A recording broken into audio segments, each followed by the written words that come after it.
दिवाळीची चाहूल लागली की सर्वजण सणासाठी सज्ज होतात. सगळीकडे कंदील, रोषणाई, पणत्या यांनी रस्ते कसे फुलून जातात. मन प्रसन्न होऊन जातं.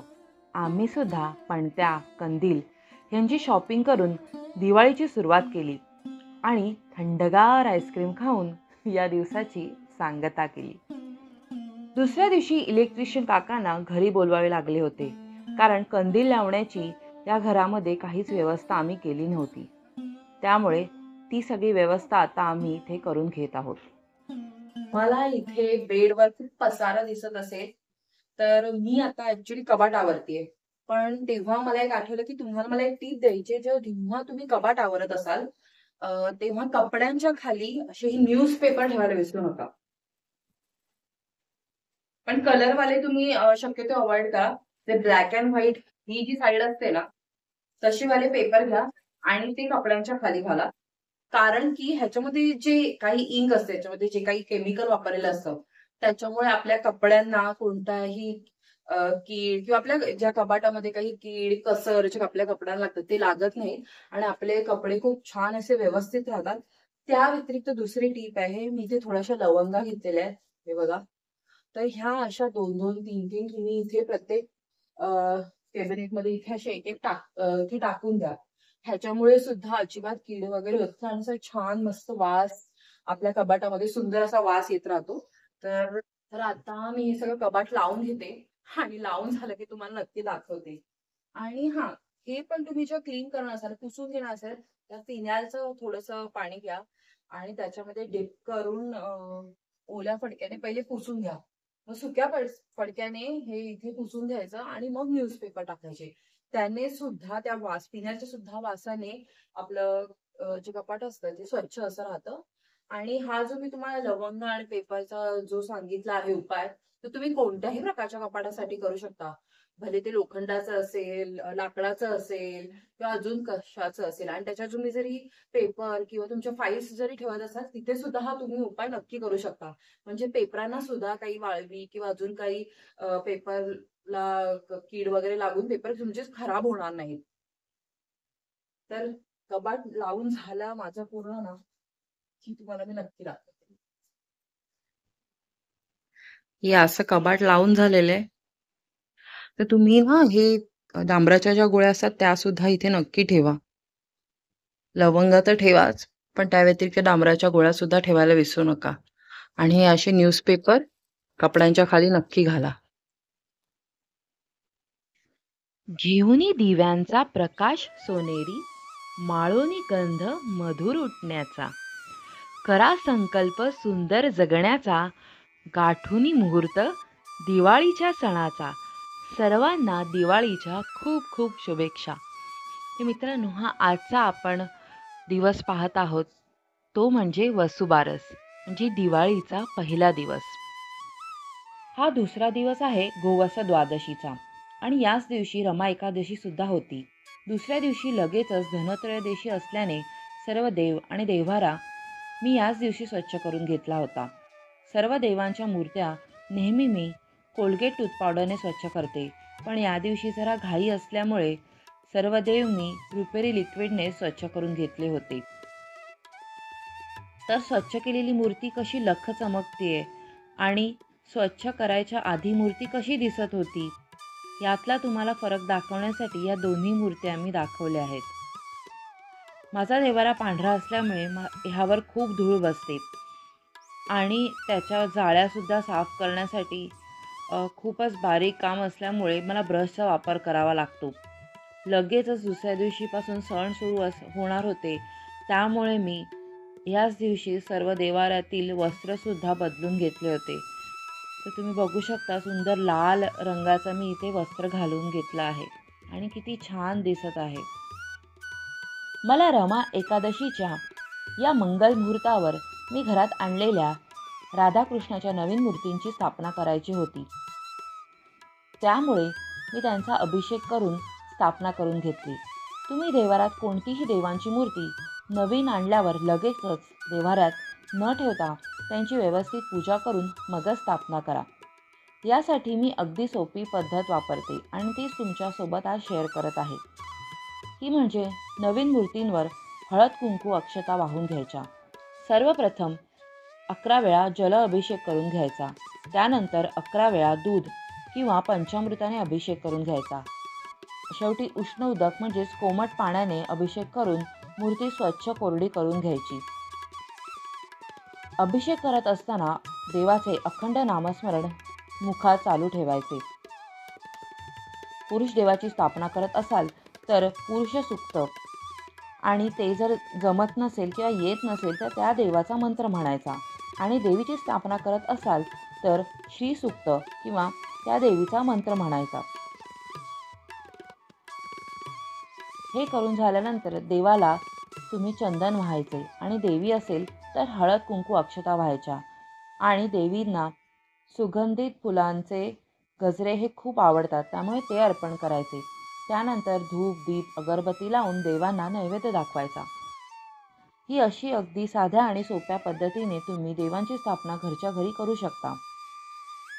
आणि शेवटी देवाला तुम्ही हात जोडून प्रार्थना करायची की हे देवा, आज मी तुम्हाला माझ्या घरामध्ये स्थापन केले आहे. माझ्यावर आणि माझ्या कुटुंबियांवर तुमची कृपादृष्टी अशीच राहू दे. आणि तुमच्या मनातली जी काही इच्छा असेल ती देवाला तुम्ही सांगू शकता. या दिवशी देवाला अगदी दृष्ट लागण्यासारखा सुंदर दिसत होता. तुम्ही पाहू शकता किती प्रसन्न वाटतंय. आणि पूजा केल्यावर एक वेगळंच तेज आपल्याला देवांच्या मुखावर पाहायला मिळतं. जेव्हा आपण मनोभावे पूजा करतो तेव्हा घरामध्ये एक वेगळीच प्रसन्नता आणि शांतता आपल्याला अनुभवायला मिळते. त्या दिवशी खरंच खूप सुंदर वातावरण निर्माण झालं होतं. आज आहे वसुबारस, तर त्यानिमित्त तुम्हा सर्वांना खूप खूप शुभेच्छा. आणि ही पूजा कशी करतात हे आता आपण पाहणार आहोत. चला तर मग सुरू करूया.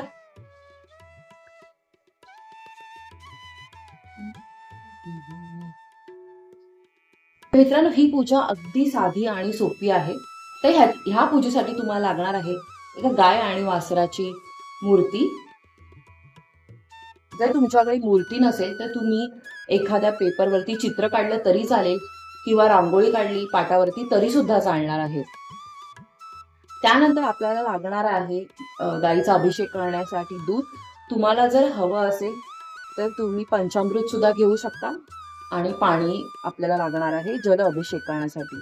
त्यानंतर लागणार आहेत काही फुलं, दिवा लागणार आहे, हळद कुंकू आणि अक्षता. तर ही एकदम छोटीशी अशी मांडणी आहे. मी असं खूप काही मोठी मांडणी करत नाही. आणि हे सगळं करून झाल्यानंतर आपल्याला गाईला छोटासा काहीतरी गोडाचा नैवेद्य दाखवायचा आहे. तर कोणतीही पूजा सुरू करण्याआधी आपण दीप प्रज्वलित करून घेणं हे खूप महत्वाचं आहे. तर सर्वात आधी आपण दिवा लावून घेऊयात.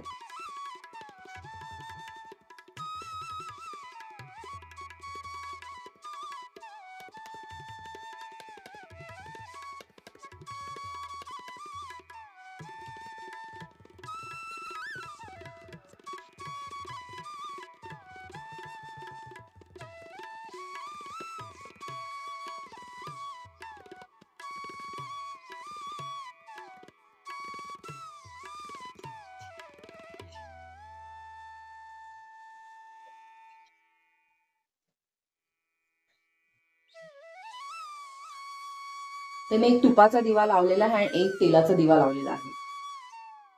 आता आपण आपल्या गोमातेचा अभिषेक करणार आहोत. तर ही मूर्ती अशी ताम्हणात काढून घ्यायची आहे. तिला सर्वात पहिले हळद कुंकू आणि अक्षता पायावरती वाहून घ्यायच्या आहेत.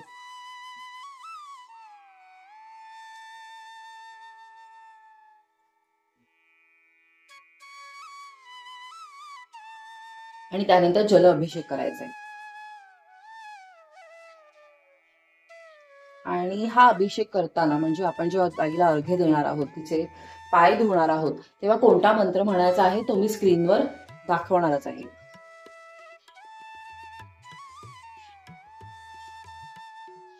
आणि जर तुम्हाला मंत्र म्हणण्याचं कठीण वाटत असेल तर तुम्ही ओम नमो भगवते वासुदेवा हा मंत्र म्हटला तरी सुद्धा चालू शकेल. कारण भगवान विष्णूंनी गोमातेची सेवा करण्यासाठी गोपाळ ह्या रूपामध्ये तिची सेवा केली होती.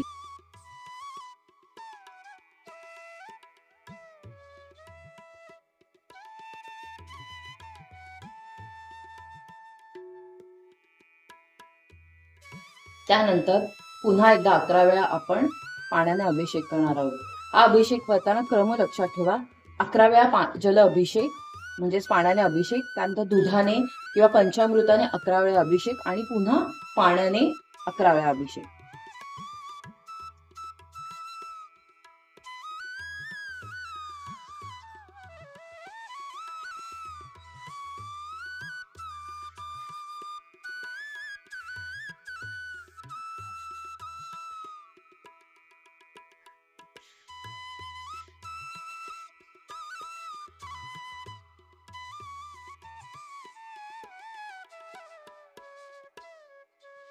त्यानंतर ही मूर्ती आपण स्वच्छ पाण्याने धुवून घेणार आहोत.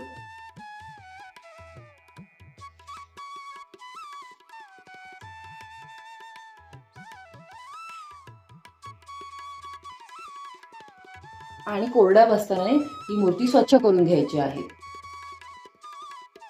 तर मित्रांनो, तुम्ही बघू शकता मी ऑलरेडी इथे गोमातेला ठेवण्यासाठी मांडणी करून घेतलेली आहे. हे बघू शकता तुम्ही. एक छोटा पाट घेतलेला आहे, त्याच्यानंतर एक छोटं पात्र घेतलंय आणि त्याच्यावर फुलांची सजावट केलेली आहे आणि छोट्या तांबणामध्ये सुद्धा फुलं घालून घेतलेली आहेत आणि मी गोमातेला त्यावरती विराजमान करत आहे. अशा प्रकारे गोमातेला आपण इथे स्थापन केलेलं आहे. तिला आता आपण हळद कुंकू वाहून घेऊयात आणि अक्षता.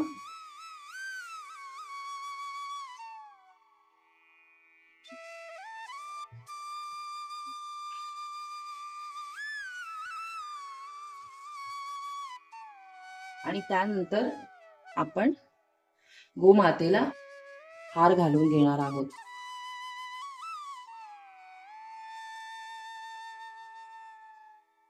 इथे मी ऑलरेडी गोमातेसाठी धूप लावून घेतलेला आहे, तो वाळून घेऊया.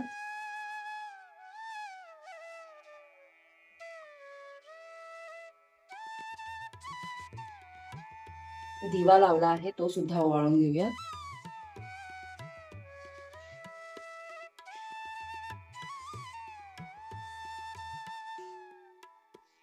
आणि हा असा छोटासा मी तुम्हाला व्हिडिओ बनवला होता. तर ही आहे छोटीशी गोमातेची मांडणी आपण केलेली आहे, वसुबारसची पूजा केलेली आहे. त्यानंतर काहीतरी गोडाधोडाचा गाईला नैवेद्य दाखवायचा आहे आणि स्क्रीनवर दिलेला तुम्हाला मंत्र म्हणायचा आहे.